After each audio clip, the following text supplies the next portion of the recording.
मध्य प्रदेश के विधानसभा चुनाव के लिए रणनीतिकार की भूमिका में गृह मंत्री अमित शाह लगातार एक्टिव रहे और जैसा हम बता रहे थे कि तमाम अंचलों में वे स्वयं गए और ग्वालियर चंबल अंचल उनके लिए चैलेंज बना हुआ है, ना सिर्फ उनके लिए पूरे बीजेपी के लिए, क्योंकि यहां की 34 विधानसभा सीटों में से 20 सीटें पुनीत जी ऐसी है जिस पर बीजेपी के बागी और पार्टी के भीतर घाती मुसीबत पैदा कर सकते हैं। और हालात यहां तक हो गए हैं कि अमित शाह कह रहे हैं कि नाराज फूफाओं को ज्यादा मनाने की जरूरत है भी नहीं। रिपोर्ट देखिए।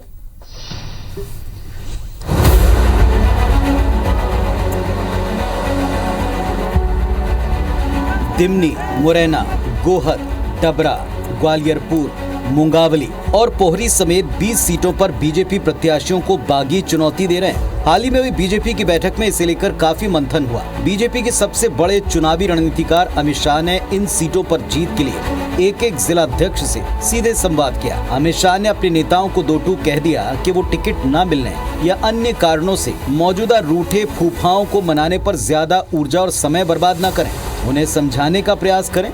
इसके बावजूद ना माने तो आप सब अपने अपने कामों में जुट जाएं। अमित शाह ने जो है अपने कार्यकर्ताओं से कहा कि केवल अपने लिए चुनाव अपने जीतने के लिए मत लड़ो, दूसरों को हराने के लिए भी लड़ो, उससे भी तुम जीत सकते हो। तो उनकी एक नई तरह की रणनीति पहली बार सामने आई है। हराने का ही फ्रंट है कि अपन सपा बसपा में उनके वोट को कटवाएं। ग्वालियर चंबल संभाग की 34 सीटों पर विपक्ष के अलावा अब पार्टी से विद्रोह करने वालों ने मुश्किलों को और बढ़ाया है। लगभग हर सीट पर असंतोष है, कोई टिकट न मिलने से नाराज है तो कोई टिकट कट जाने से। भाजपा ग्वालियर, भिंड और मुरैना जिले में हालात को चिंताजनक मानती है। चुनाव प्रचार में तेजी लाने की जिम्मेदारी अब जिला अध्यक्षों को दी गई है। हालांकि बीजेपी का दावा है कि जो रूठे हैं वो सभी मान चुके हैं, तो कांग्रेस का मानना है कि इस बार बीजेपी से वोटर्स का ही मन भर चुका है। तो जहाँ त्रिकोणीय मुकाबला होता है वहाँ भारतीय जनता पार्टी हमेशा विजय के रूप में निकल के आती है। इसका मुख्य कारण है कि जो हमारा वोट बैंक है वो बिल्कुल नहीं हिलता है।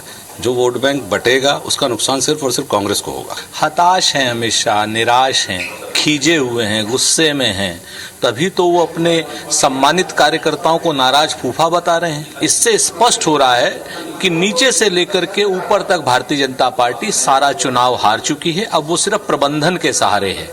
ग्वालियर चंबल अंचल में गुटबाजी और भितरघात से निपटना बीजेपी के लिए बड़ा चैलेंज है। ऐसे में शाह का मंत्र बीजेपी के कितने काम आएगा ये देखना होगा। नासिर गौरी, IBC 24, ग्वालियर। तो आकांक्षा, एक सवाल तो ये भी उठता है यहाँ कि ये भारतीय जनता पार्टी की स्ट्रेटेजी है या मजबूरी है कि मनाने में ज्यादा समय गंवाने के बाद में भी ना माने तो किरकिरी भी होगी और बहुत सी तैयारी रह जाएगी। इसीलिए शाह ने कहा कि ज्यादा मनाने में प्रयास ना करें, एक बार कोशिश करें और ऊर्जा ना वेस्ट कीजिए, ना ही समय वेस्ट कीजिए, क्योंकि वो भी समझ रहे हैं ग्वालियर चंबल संभाग कितनी टेढ़ी खीर है उनके लिए साबित होने वाली है।